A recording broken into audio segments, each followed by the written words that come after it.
అతి భయంకరమైన నొప్పి ఈ బ్యాక్ పెయిన్ అనమాట. హ్మ్. అంటే ఇది వర్ణనాతీతం అనమాట. ఎక్స్‌ప్లెయిన్ చేయలేం. చూసేవాళ్ళకి అంత హెల్తీగా ఉన్నట్టు కనబడతారు కానీ లోపల భయంకరమైన నొప్పిని అనుభవిస్తూ ఉంటారు. It limits our activities. మనం వంగలేము, బరువులెత్తలేము. హాయ్ హలో నమస్తే. ఈరోజు మనం బ్యాక్ పెయిన్ అనే సబ్జెక్ట్ పైన చర్చిద్దాం. మనతో పాటు ఉన్నారు ఆయుర్వేద వైద్యులు డాక్టర్ సుందర్రాజ్ పెరుమాల్ గారు. నమస్కారం సార్. నమస్తే అండి. సరే, బ్యాక్ పెయిన్ అనేది నవడేస్లో చాలా మందిలో చూస్తున్నాం. ఈవెన్ ప్రతి 5గురిలో ఒకరు బ్యాక్ పెయిన్తో సఫర్ అవుతున్నట్టుగా గణాంకాలే చెప్తున్నాయి. అవును. సో బ్యాక్ పెయిన్ అనేది ఎందుకు వస్తుంది? అసలు బ్యాక్ పెయిన్ ఇంతలా వేధించడానికి కారణాలు ఏమై ఉంటాయి? ఆయుర్వేదంలో బ్యాక్ పెయిన్కి సంబంధించి ఎటువంటి వైద్య విధానాలు అనేవి ఉన్నాయి? సో నడుము నొప్పి అనేది ఎక్స్క్రూషియేటింగ్ పెయిన్ అనమాట. స్పైనల్ కార్డ్ని డిస్క్ నొక్కేయడం వల్ల, నరాలు నొక్కేయడం వల్ల వచ్చేటువంటి పెయిన్ న్యూరాలజియా అంటారు. ఒక మనిషి జీవితంలో అనుభవించే అన్ని నొప్పుల్లోకి అతి భయంకరమైన నొప్పి ఈ బ్యాక్ పెయిన్ అనమాట. అంటే ఇది వర్ణనాతీతం అనమాట. ఎక్స్‌ప్లెయిన్ చేయలేం. చూసేవాళ్ళకి అంత హెల్తీగా ఉన్నట్టు కనబడతారు కానీ లోపల భయంకరమైన నొప్పిని అనుభవిస్తూ ఉంటారు.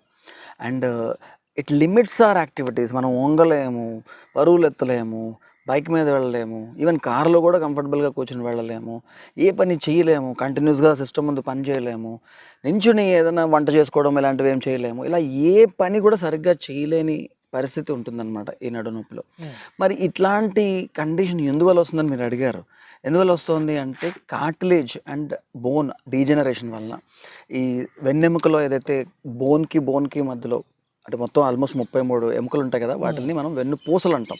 ఆ వెన్నుపూసకి మధ్యలో ఉన్నటువంటి కార్టిలేజ్ ఏదైతే ఉందో అది అరిగిపోతుంది. అందులో లిక్విడ్ తగ్గిపోయి చక్కగా స్ప్రింగ్ లాగా పనిచేయాల్సిన కార్టిలేజ్ 2 ఎముకల మధ్యలో ఒక ముద్దలాగా అయిపోతుంది అనమాట.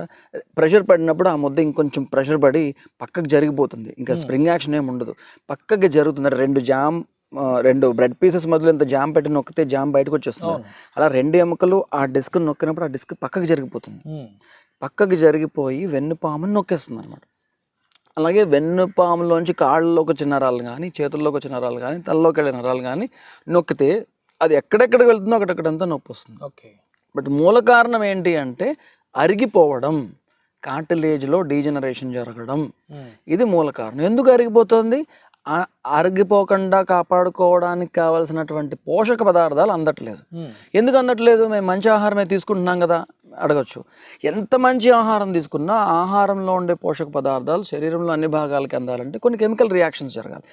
ఆ కెమికల్ రియాక్షన్స్ సరిగ్గా జరగకుండా ఆపేసే ఫ్రీ రాడికల్స్ లేదా విష పదార్థాలు లేదా ఎండోటాక్సిన్స్ శరీరంలో తయారవుతున్నాయి. ఎందుకు తయారవుతున్నాయి? సమయానికి తినట్లేదు, సమయానికి పడుకోవట్లేదు, సమయానికి మెలకువ రావట్లేదు. And most important thing physical activity లేదు, శారీరక శ్రమ లేదు, bad life style, unhealthy food and mental stress.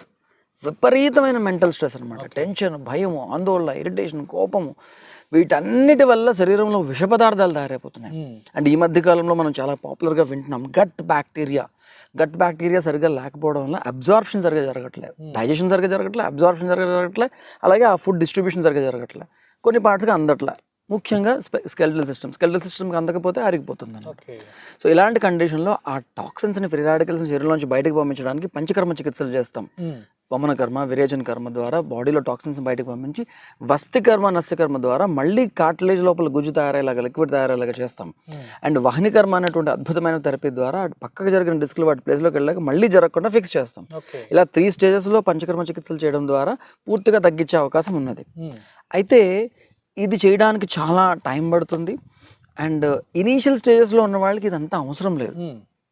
రెగ్యులర్గా భుజంగాసనము, శలభాసనము, మార్జాలాసనము, ధనురాసనము, ఉష్ట్రాసనము ఇలాంటి ఆసనాలు రెగ్యులర్గా చేస్తే స్పైనల్ స్ట్రెంగ్త్ పెరుగుతుంది. స్ట్రెంగ్త్ పెరిగితే చాలా మందికి అది కరెక్ట్ అయిపోతుంది అనమాట, డీజనరేషన్ ఇనిషియల్ స్టేజ్లో ఉన్న వాళ్ళకి.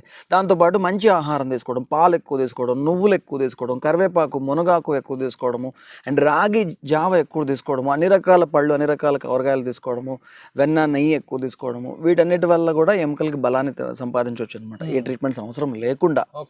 అలాంటి కండిషన్లో కొద్దిగా మైల్డ్గా పెయిన్ ఉంది, లేదా పెయిన్ కిల్లర్ వేసుకోవాల్సిన సివియర్ పెయిన్ ఉన్నది, అలాంటి పెయిన్ ఉంటే మనం ఏం చేయొచ్చు అంటే పెయిన్ కిల్లర్ వాడకుండా రెమెడీ, ఒక ఆల్టర్నేటివ్ ఫర్ పెయిన్ కిల్లర్ ఏం చేయొచ్చు, అది ఇవాళ మనం తెలుసుకుందాం.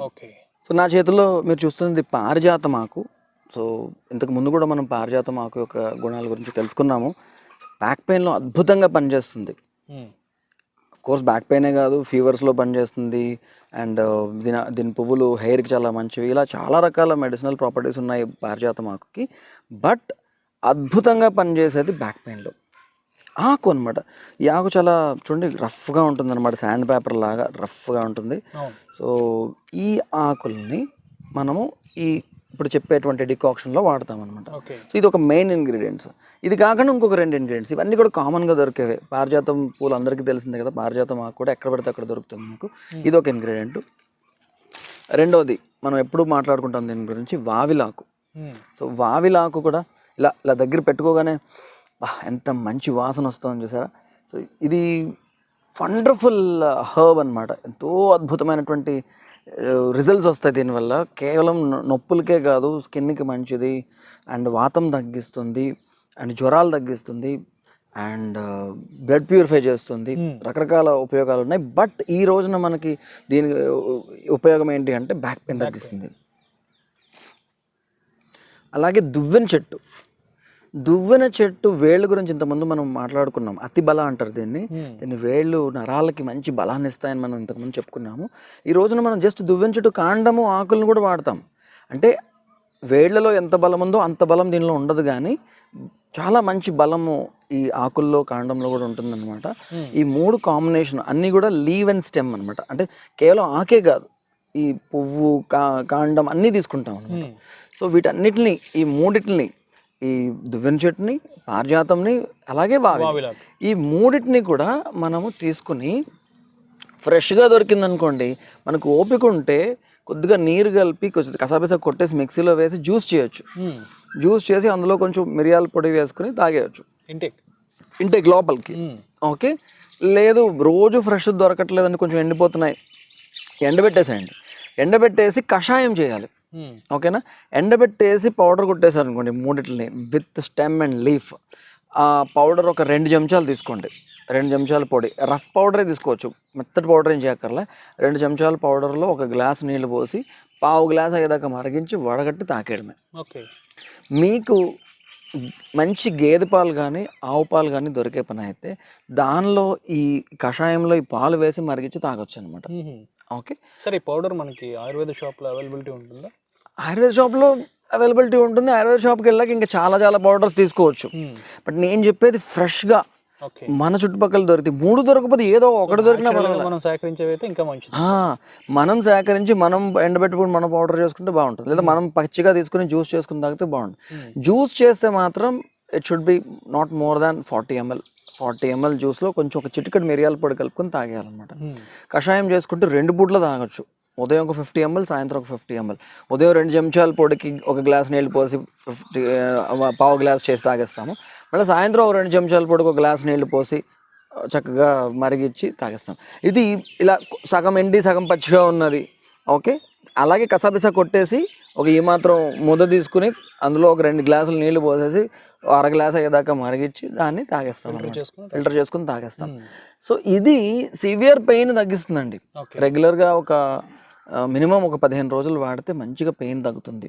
అట్ ద సేమ్ టైం ఆ నర్వ్స్కి బాగా స్ట్రెంగ్త్ కూడా ఇస్తుంది అనమాట. రైట్ సార్, కొన్ని సందర్భాల్లో మనం అంటే బ్యాక్ పెయిన్ రావడానికి కొన్ని కారణాలు కూడా ఉంటాయి.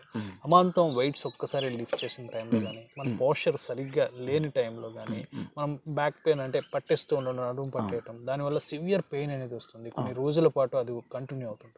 ఆ పర్టికులర్ కండిషన్లో కూడా మీరు చెప్పిన ఈ రెమెడీ అనేది పనిచేస్తుంటారు. ఈ రెమెడీ పనిచేస్తుంది. అలాంటి సివియర్ కండిషన్లో కూడా పనిచేస్తుంది.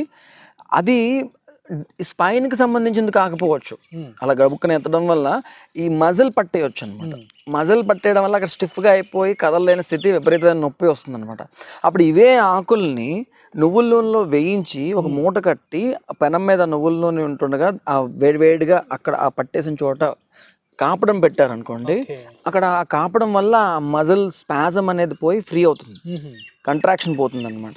దాంతోపాటు ఇలా లోపలికి కూడా ఇంటేక్ తీసుకుని కాపడం పెట్టడము, లోపలికి తీసుకోవడం, ఇలా చేశారంటే కనుక ఇన్స్టెంట్గా మ్యాక్సిమం 1-2 డేస్లో ఫ్రీ అయిపోతుంది మొత్తం టోటల్ అంతా.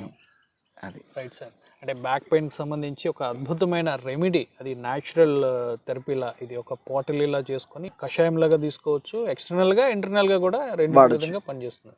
సో మంచి ఇన్ఫర్మేషన్ అందించారు సార్, థ్యాంక్ యూ. నమస్తే అండి.